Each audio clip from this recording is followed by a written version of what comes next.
It was a Friday night in Chicago and a Saturday morning in Beijing. The moon was half full, and so was my bottle of bourbon. The rest was in my tum-tum. I'm a detective, in case you had not detected that. I was sitting alone in my office. Suddenly, she walked in, a tall blonde with gams from here to Gam Day. She said she had a case for me, a briefcase full of money, to pay for her case. Her husband had been cheating on her, but catching him in the act was a challenge. He was too well connected as the owner of the local briefcase factory. I told her not to worry her pretty little head about it, and then apologized for my retrograde sexist attitude and paternalistic language. After assuring her that I had read Gurner Lerner and not just in college, I told her that in order to solve the mystery, I would have to play L.A. Noire, a, for its time, technologically impressive video game that could teach me how to be a detective, and not a disembodied voice making wisecracks over stock footage. You are here to fight the good fight. L.A. Noire opens with narration both wistful and foreboding. A brightly colored, nostalgic United States in the latter half of the 1940s. The post-World War II period when the greatest generation was about to give birth to the worst generation. A city on the verge of greatness. A new type of city, based not on the man, but on the automobile. The car. A symbol of freedom and vitality. Okay, sorry. Anyway, after a lengthy prelude, the game proper begins, and we discover that L.A. Noire stars a series of mannequins, animated to life by an ancient Mesopotamian curse. Someone went tomb raiding where they didn't belong, and now our world is blighted with the horrifying, insanity-inducing visage of Cole Phelps and an untold number of similarly befaced computer monsters. Video game graphics have come a long way since we landed on Luna, invaded from space, and got ponged up real good. L.A. Noire was released in 2011, at the time the highest numbered year in the history of the Gregorian calendar, a record that was broken exactly 12 months later. Graphics, and especially facial features on 3D characters, were pretty rough even a few years prior in 2007. L.A. Noire raced forward, collapsed, gasping for air, and awoke bleary-eyed, now lost in the uncanny valley. L.A. Noire pushed past the past pixels. Only 1 year prior, Super Meat Boy was released, a sequel to a Newgrounds game.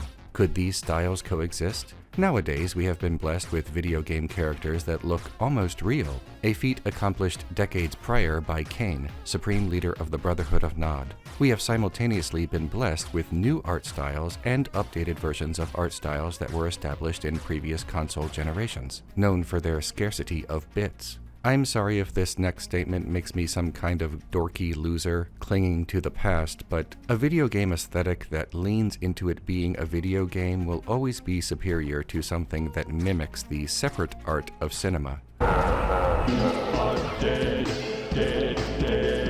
Am I genuinely supposed to be in awe of the fact that this video game does not look like a video game but instead looks like a movie? Because if I wanted to watch a movie, I would, and that movie would probably be Clue. But enough about that. How does this game work? The first case, and to some extent every patrol case, functions as a tutorial. L.A. Noire drops Patrol Officer Cole Phelps in the middle of a case, which might be the best tutorial here's how to play stage since Parappa the Rapper. A man has been murderized in an entirely canny alley. How do I find evidence? I find evidence by walking around the crime scene, waiting for a gentle chime, and pressing a button. How do I examine evidence? I move the analog stick around until the game vibrates the controller, hold there, and I see new information. This is how thinking works. How do I chase? I hold the sprint button and press forward. Cole handles like a drunk tank, or someone in the drunk tank, but it's still simple enough. How do I fight? I lock on with one button, dodge with another, punch and grapple with others. There is something special about this tutorial, but we'll get to that later. L.A. Noire is best known for its interrogation scenes. Even before playing the game, I knew all about the doubt meme and the one reaction by Cole that everyone knows. You fuck young corrections officers in prison? Playing through the tutorial interrogation felt like a crossing guard was holding my hand. I didn't understand the functions yet, but since it was a tutorial, I couldn't make a lot of mistakes that had lasting consequences anyway. Truth means I think the suspect is telling the truth. Doubt means I don't think he is, but I don't have the evidence to back that up. It's more like a hunch, and lie means I have evidence to present. I instantly despised this arrangement of words. Doubt means that Cole Phelps, the subject, is performing the action or verb of the sentence, whereas truth refers to the criminal suspect, not Cole, and lie referring to the criminal suspect, not Cole. So in plain English, none of this matches in a fluid, consistent way. In my opinion, all three actions should refer to the criminal suspect, not Cole, because we are visually focused on the suspect and not Cole. If we are attempting to describe the suspect's trustworthiness, then the words should not be nouns or verbs. They should be adjectives. The words should be honest, suspicious, dishonest. I feel like I'm right about this. Tell me in the comments why I'm not. The player is supposed to be reading the suspect's face for twitches and eye movements.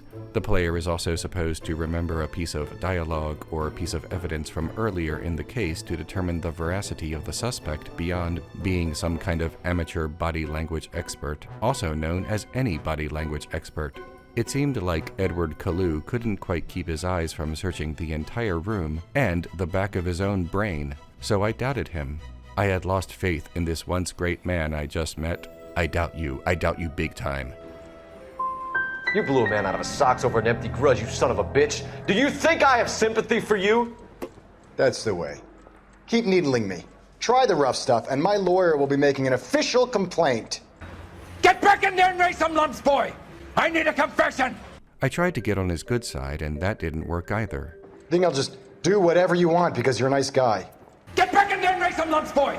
I tried the third button, and what do you know, it was correct. I had accomplished the task I set out to do, but it was less satisfying, like cheating to win. I clicked on the wrong piece of evidence for some reason. You disappoint me, Cole Phelps.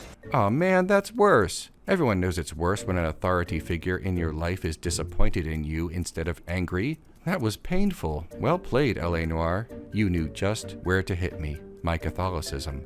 I tried again, and it was like, oh, okay, this is not a dialogue tree, this is the game. This very thing happening on my fingers and thumbs right now. Okay, cool. Now I know exactly what Cole needs to do to solve this case. Become just pretend anti-Semitic. You fasting for Yom Kippur, Mr. Kalu? You're not denying you're a Jew, Mr. Kalu. Some people don't like Jews, Mr. Kalu. Don't like Jews. Yes, in order to advance in L.A. Noire, you absolutely must be, let's say, playfully anti-Semitic to provoke a Jewish man into confessing to a crime against an anti-Semite. I respect your beliefs and your right to hold them. Libcop. It seemed no matter how little attention I was paying, the tutorial would eventually allow me to advance. I reassured myself that this was only the tutorial and that in classic video game style, the interrogations and presenting of evidence should become vastly more complex and challenging as the game progressed. I reminded myself that there would also probably be far greater consequences for failure. You never know whether the guy you're talking to is on the pad. Who is Cole Phelps? What is his entire deal? Cole Phelps is a man of privilege. His grandfather and father ran a shipping company in California, and he attended Stanford University. He joined the United States Marine Corps as an officer due to his background, but soon discovered that World War II was, you know, a war, and not his latest opportunity to feel like the smartest guy in the room. Good to see you, Hank. You too, Cole. How's your war? Not quite what I expected. Why are we still here? Just to suffer. He earned a Silver Star for going into shock in a ditch while his comrades died in battle, something the player learns late in the game. Cole is a married man with 2 daughters. Although his wife Marie is often referenced by Cole's partners, Cole himself always changes the subject, foreshadowing with shadows so dark that they could blot out the sun. Cole has a stellar arrest record, and that sets him on his path to being a detective. Cole exists in 1947. In order for L.A. Noire to even remotely resemble this time period, some of the characters had to be a little rough around the edges in their social politics. Not like now, right? But Cole needs to stand apart from that. Cole must be something closer to the presumed modern values of the player, which is why Cole tends to take the more modern or progressive position. Like hitting women, do you? Libcop.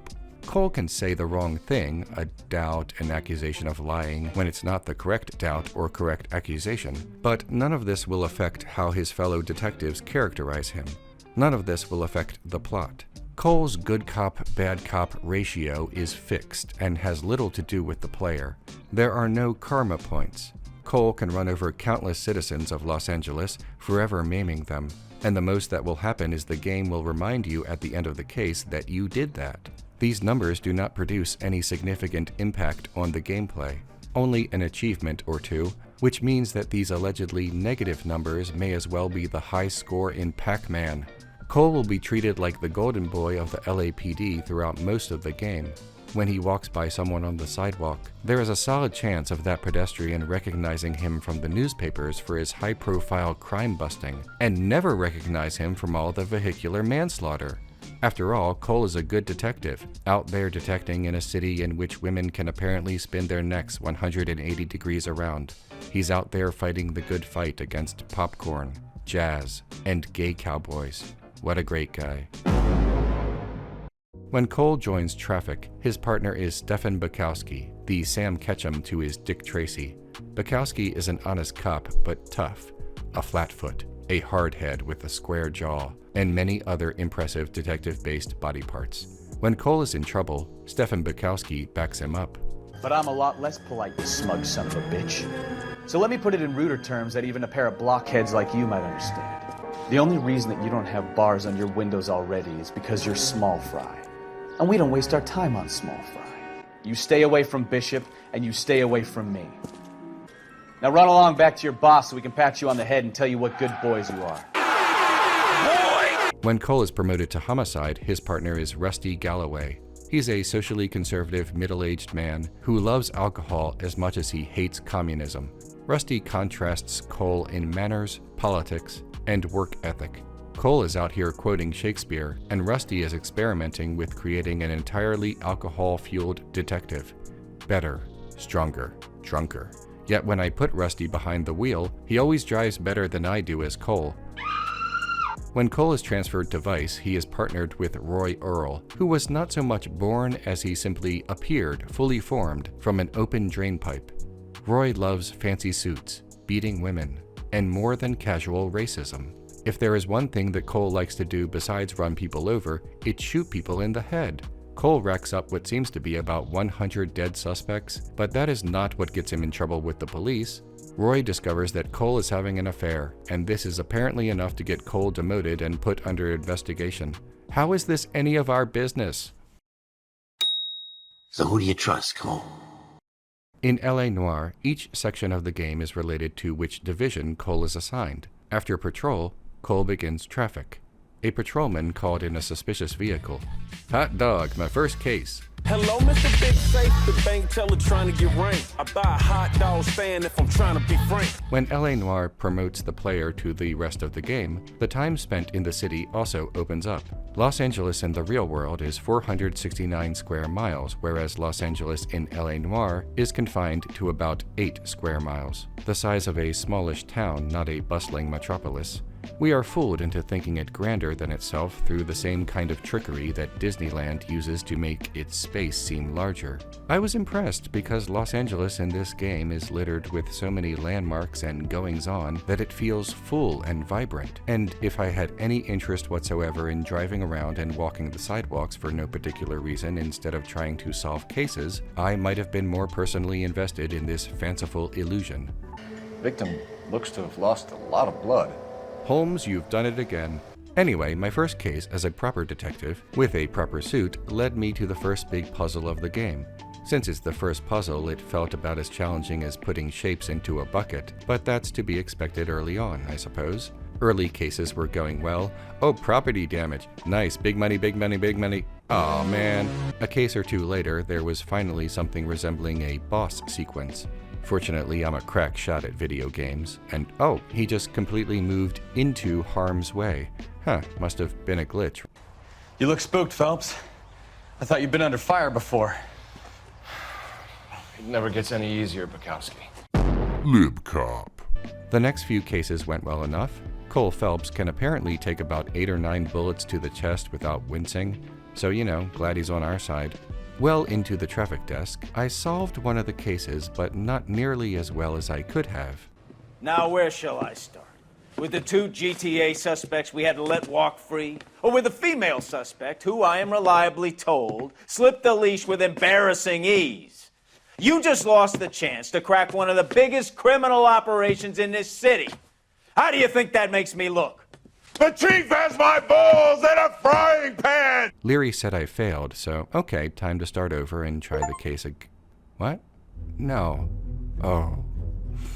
Look, this was my first time playing LA Noire, and I didn't realize before playing it that no matter what I did, the game would simply pass me in the D's get degrees kind of way. In fact, it's far simpler than that, because it's actually more like a class that's pass-fail, but it's always pass. It tells you how well you did at the end, you know, like Hotline Miami, but you still have to beat everyone in the level in Hotline Miami to even see your score and advance. I barely have to do anything in LA Noire to see my score. LA Noire will always tell you where to go next, and it gets worse. You know that tutorial? All the gameplay functions that it teaches you? Examining, chasing, all that? These challenges do not become particularly more challenging as the game progresses. The difficulty in finding a clue is the same as in the tutorial because every discovery of a clue is performed by the act of waiting for the chime and pressing the button. It's not even a matter of timing. When you hear the chime and miss it, you direct Cole over the same spot again to hear it again. You can hear it an infinite amount of times until you press the button. Examining a piece of evidence has the same turn and rumble functionality in the tutorial as it does 3 desks later. Suspects do not become that much faster if they do at all, so the chases are basically the same. Suspects do not become that much better at hand-to-hand combat if they do at all, so the fights are about the same. Car chases, same thing. Puzzles? Oh, you better believe they don't get harder. There is almost no way to fail the shapes and bucket puzzles when you can put the shapes in any hole in the bucket. It didn't feel like I was playing a solid adventure game with clever puzzles or a puzzle game like Portal or Braid. The presentation of puzzles to test the mind but not necessarily frustrate the mind. Now that's a video game puzzle. The puzzles in LA Noire neither tested nor frustrated. These puzzles didn't make me feel smart for having solved them. These puzzles made me feel slow for having even been offered them in the first place. Interrogations run on the same rock, paper, scissors throughout the entire game. Every damsel in distress with permanently flat hair pushed against their misshapen heads operates under the same rules. Every that guy and Mad Men supporting role does too. Nothing matters. If Team Bondi had made LA Noire altogether differently with more options than rock, paper, scissors, then failing a case and restarting the case would make sense because making a mistake would not instantly tell the player what to do next. However, because Team Bondi did make the options rock, paper, scissors, the player would know what to do right away after making that mistake, and redoing the entire case would seem like busy work. Always advancing makes sense for a game with limited gameplay and limited interactive options, I get that, but there is a solution to that. The gameplay did not have to be quite this limited.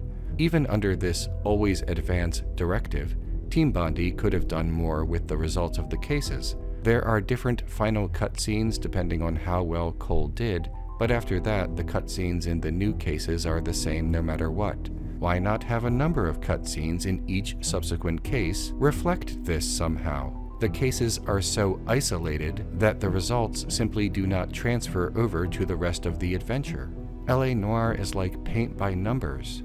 You did paint that, technically, in the sense that the paint was not there until you put it there, but your part in finishing the painting was a matter of balancing your fingers on the brush carefully enough. Someone else drew the picture. New action sequences like stalking a suspect kept things a little more interesting for me, but these action sequences were few and far between. It's still mostly the same action sequences from the patrol desk and traffic desk until the game is over. And what the? You can just skip them? The fun parts of the game, the parts that don't entirely lead you by the hand across the street, well, to conform with LA Noire's insistence on the player beating the game by any means necessary, you don't have to do the parts that require something resembling skill. I don't want help crossing the street. I want you to run me over with your car, motherfucker. And that's another thing. Motorists in LA Noire are far too forgiving and far too safe. It takes a lot of effort to get someone to annihilate my skeleton with their car. Everyone stops, politely allowing my jaywalking to continue unabated. The invisible crossing guard of LA Noire strikes again, holding my hand and telling me that I'm a good little boy. The notepad UI is the same all the way through. Leveling up does not earn much in the way of new gameplay. You don't level up Cole and add points to his detective skills or boxing skills like this is a role-playing game. A new level means a new intuition point, and sometimes a new car or new outfit. Some outfits bestow benefits, but these intuition points and fedora benefits are so unnecessary in a game that always passes you. There are fewer variations in LA Noire than there are in a game of solitaire. We are mostly along for the ride. Speaking of which, you don't have to drive anywhere. You can just tell your partner to go there and the game goes on autopilot, like the rest of the game. Now, this does remove some of the busy work of the game, but if you are hoping to get a good score at the end of the case vis-a-vis property damage and civilians run over, you can just rig the system this way. You're behind the wheel. Cole, are you talking to the partner or to the game itself? There are workarounds to make the game marginally more difficult. For example, when the player finds all the clues at the crime scene, the music stops.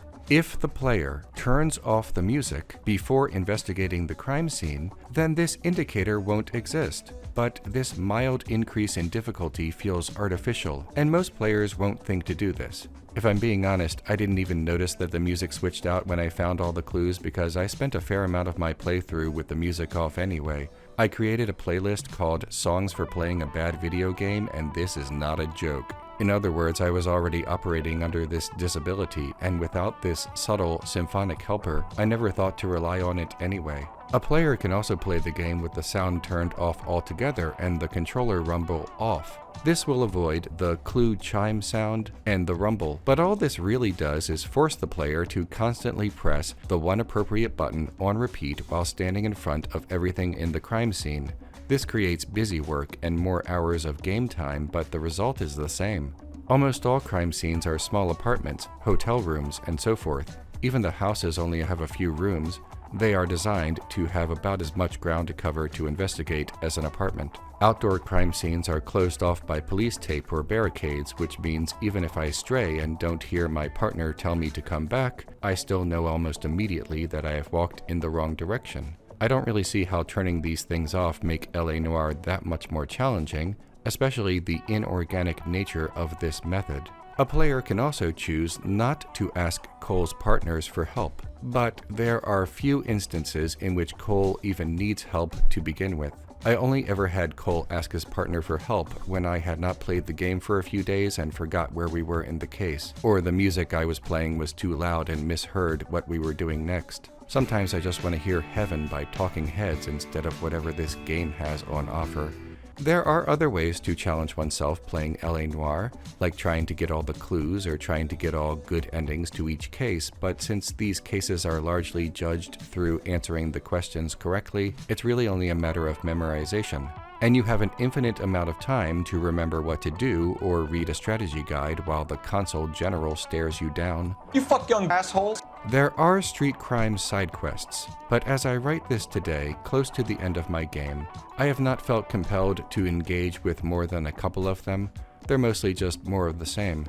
A player can choose not to skip the action sequences, but I never skipped a single one and still did not feel even remotely challenged.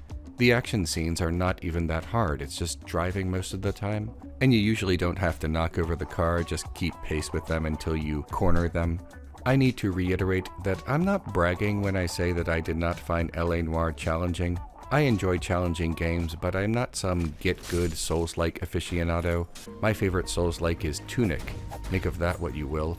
My idea of video game challenge is beating Super Mario Bros. Without using warp zones or emulator save states. I enjoy that good stress while playing and beating Mega Man 2, something I could do as a child but could still trip up adults who have become accustomed to once-a-minute autosaves that respawn your character.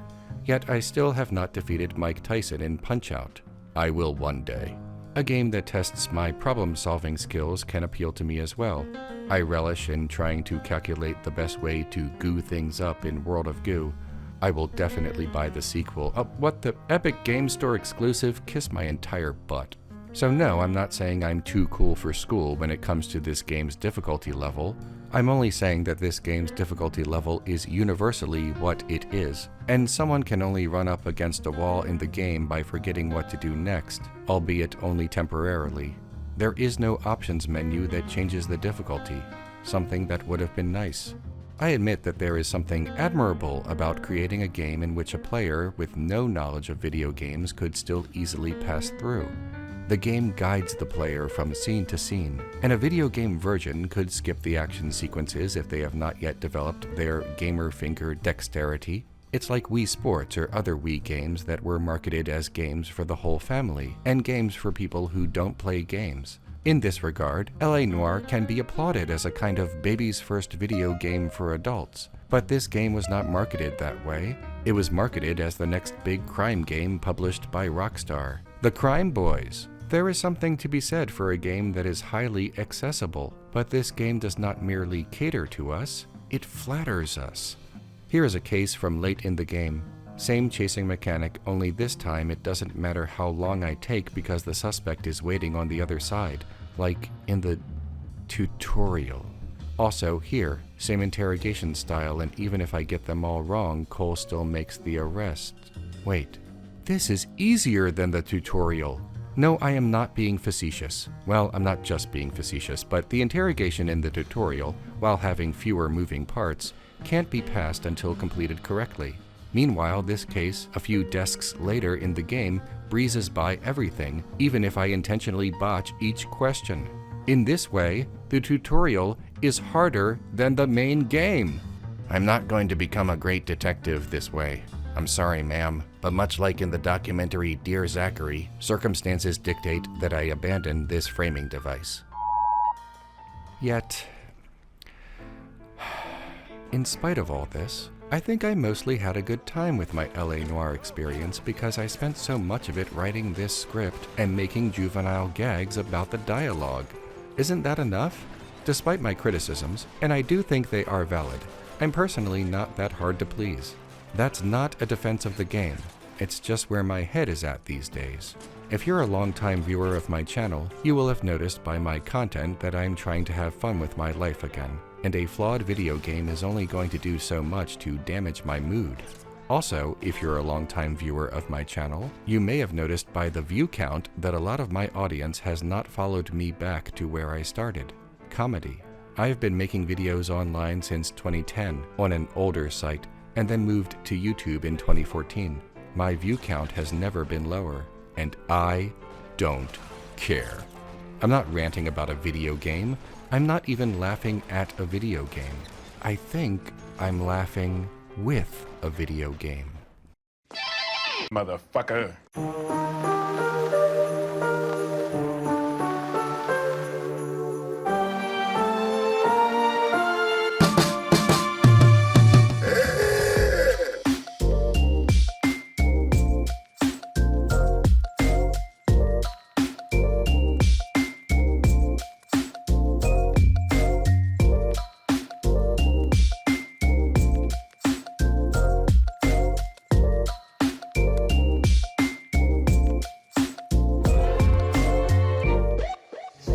I need you guys to try and recover the gat. You want us to look anywhere in particular?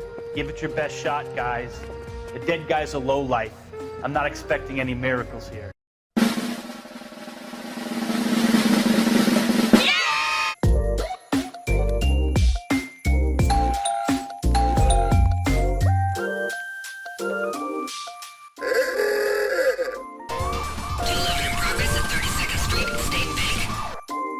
Good luck, you two. There's a criminal to kill.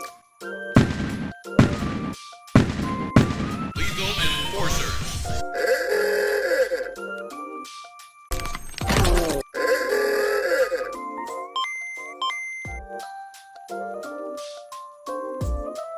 You fasting for Yom Kippur, Mr. Kaloo? Yeah, let's change the subject, you going motherfucker!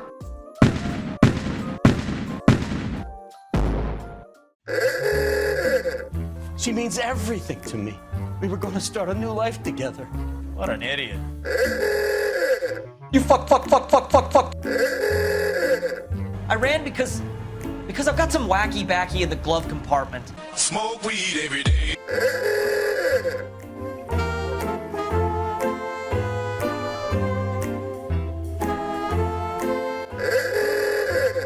Nice cock, boy. Why are we still here?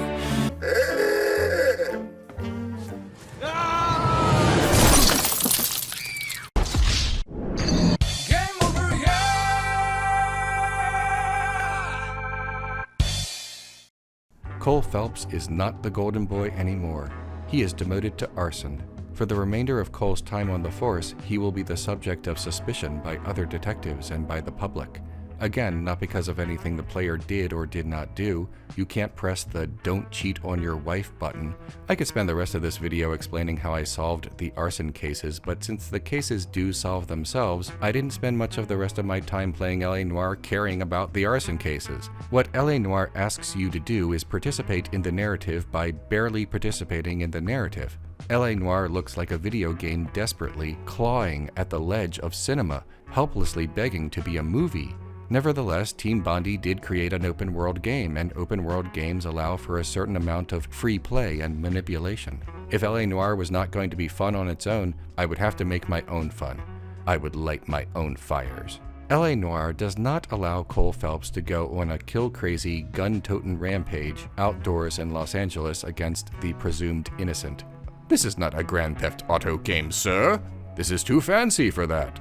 L.A. Noire will only allow Cole to go on a kill-crazy gun-toting rampage indoors in Los Angeles against the presumed guilty. Even attempting to draw Cole's government-issued firearm during non-weapon sections of the game will result in precisely nothing.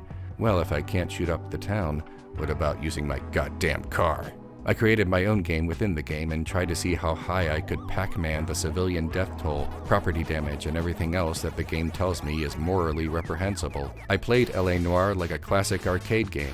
Let's Galaga this bitch! Once I started doing that, I realized that during the shootout action sequences, I could temporarily exit the area where bullets were whizzing by my fedora, get into a car, and use the car to more creatively exterminate criminals. I did this several times, and I began to lament the fact that I did not do this more. I soon found other creative ways to ply my bloody craft. L.A. Noire held my hand at the crosswalk for so long that I forgot what it was like to run through the streets. I noticed that Cole always pushes people out of the way when he's running, prompting my search for the largest staircases for nudging-related murder. Oh, this is not Hotline Miami? Well, it is now. Look at this guy. Look how dead he is. It's great. I found some Steam achievements. I appear to have a handful that only a small percentage of L.A. Noire players ever receive. Okay, in fairness to L.A. Noire, I will list some things that I actually like about this game, and not only my own murder-tastic mini-games. You could say that L.A. Noire was ahead of its time. Without L.A. Noire, it's possible that the popularity of this kind of technology wouldn't have taken off in quite the same way, or at quite the same speed. It would have happened eventually, but differently. And I like the graphics in Baldur's Gate 3, so thanks. The various cases have some compelling stories in there, and with so many accomplished actors on the roster, the voice acting is solid all the way through. If the gameplay had matched these qualities, I would probably adore L.A. Noire. Anyone who listened to or watched my pre-Renegade cut videos knows that I love film noir, Raymond Chandler novels, all that jazz. L.A. Noire feels like a great party with fabulous atmosphere and half a dozen guests of honor. Perhaps the most damning thing about L.A. Noire is the lack of mods. Team Bondi did not use the engine that Rockstar used for its games at the time, or any other common game engine like Unreal or Unity. Because of this, and the game's lack of popularity, it doesn't have much of a modding scene. Just some reshades and things like that. Not much in the way of new cases or new stories or new content, and that's a shame because clearly the bones of this game could produce something else, something special, the way that mods are integral to playing Fallout New Vegas.